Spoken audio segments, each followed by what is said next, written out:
কখনো কখনো match draw জেতার বরাবরই হয়ে যায়, আর ঠিক সেই রকমই ম্যাচ ছিল ইন্ডিয়া ভার্সেস ইংল্যান্ডে চতুর্থ টেস্টটি। ওয়াও, কি দারুণ খেললো রাহুল, গিল, জাদেজার, ওয়াশিংটন সুন্দর, এরা 100-100। ইংল্যান্ডের হীন মানসিকতার পরিচয় পাওয়া গেল এই ম্যাচে। বেন স্টোকের মানসিকতা যে কতটা বাজে হতে পারে তা দেখা গেল। সে কি করেছে এই ম্যাচে জানাবো এই ভিডিওতে। নমস্কার, আমি প্রীতিশ, আপনাদের স্বাগত জানাই ক্রিকেট স্ট্র্যাটেজিতে। লিডসে হার দিয়ে সিরিজ শুরু হয়েছিল। অ্যাজবেস্টনে দ্বিতীয় টেস্ট দুর্দান্ত জয় ছিনিয়ে নিয়েছিল ভারত, কিন্তু লর্ডসে অল্পের জন্য হতাশ। 193 রানের টার্গেট তাড়া করতে নেমে মাত্র 22 রানে হার হয় ভারতের। তবে দুর্দান্ত লড়াই করেছিলেন রবীন্দ্র জাদেজা, জাসপ্রীত বুমরা, মোহাম্মদ সিরাজেরা। আর এবার ম্যানচেস্টারে খাদের কিনারাই ছিল ভারত। ইনিংসে হারের পরিস্থিতি তৈরি হয়েছিল, সেখান থেকে 1.5 দিনের বেশি সময় প্রতিরোধ। ঐতিহাসিক ড্র ভারতের।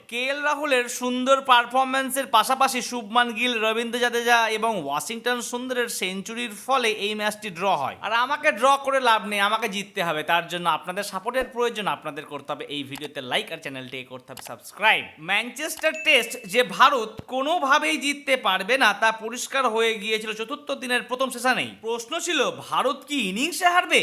না, ভারত হারেনি। তাতে আবার 0 রানে 2 উইকেট পড়ে গেছিল, কিন্তু 143 ওভার ব্যাট করে ম্যাচ ড্র করেছে তারা। এ আবার কি, খেলা শেষ হওয়ার আগে এক অদ্ভুত ঘটনা ঘটলো। 15 ওভার বাকি থাকতেই হঠাৎ ড্রয়ের প্রস্তাব দিল বেন স্টোক। সেই মুহূর্তে 17 রানের দোরগোড়ায় ঠক ঠক করছে জাদেজা আর ওয়াশিংটন সুন্দর। তাই প্রশ্ন হচ্ছে, এই ভারতীয় দুই ব্যাটসম্যানের 17 রান বানচাল করতে কি এই ছক কষেছিলেন তারা? সে বলতে চাইছে, হ্যারি ব্রুক আর বেন ড্যাকেটের সামনে জাদেজা আর ওয়াশিংটন তোমরা সেঞ্চুরি করবে?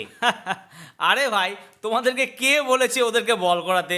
তোমরা আর্চারদের মতো ফাস্ট বোলার, বা তুমিও নিজে বল করো না। স্টোকসের এই প্রস্তাবের সমালোচনা শুরু হয়েছে খুব জোরতাল। তার ক্রিকেটীয় মানসিকতা নিয়ে প্রশ্ন উঠছে। সে তিনি যতই প্লেয়ার অফ দ্য ম্যাচ হন না কেন। গিল যে ক্লাস ব্যাটসম্যান তা নিয়ে কারোরই সন্দেহ ছিল না, কিন্তু স্ট্যাম্প পড়লো এই সিরিজে। দুর্ভাগ্যের বিষয়, পঞ্চম টেস্ট যেটি হওয়ার ছিল সেটি হয়েছে। Rishabh Pant ruled out. তার জায়গায় খেলতে দেখা যাবে ধ্রুব জুরেলকে। লর্ডসের টেস্টে কিপিং এর সময় হাতে চোট পেয়েছিলেন, আর ম্যানচেস্টারে চোট পেলেন পায়ে। আর স্ক্যান করে দেখা গিয়েছে তার পায়ে চিড় ধরেছে বড়সড়। প্রশ্ন এখন একটাই, ভারতের তো সিরিজ জেতার কোনো চান্স নেই, কিন্তু সিরিজ ড্র করার দুর্দান্ত সুযোগ রয়েছে। তো আপনাদের কি মনে হচ্ছে, ভারত কি পঞ্চম টেস্টটি জিতে সিরিজটি ড্র করতে পারবে?